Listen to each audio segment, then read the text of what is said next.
অবশ্যই পারি রাজু, ও আলাদা হইবার পারে। আমরা স্কুলে সকলে তার সাথে বন্ধুত্ব করব।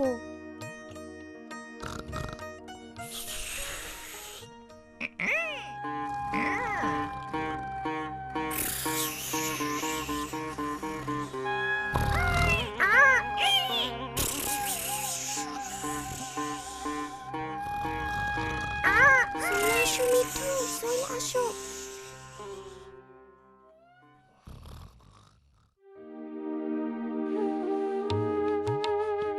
আপাই কইল কাল থেকে সে আমাগো লগে ক্লাস করব। যখন সে স্কুলের বাইরে বইসা ছিল তখন মনে হইতেছিল সে আমাগরে দেখতেছে না। সে সারাক্ষণ বিড়বিড় করতে আসিল আর সামনে পিছে দোলও খাইতেছিল। আমাগো সময় এমন হইলে ওরে আমরা ওজার কাছে নিয়ে যাইতাম। হ, সময় বদলায় গেছে মা। আগে কাউরে অন্যরকম দেখাইলে কইতো তারে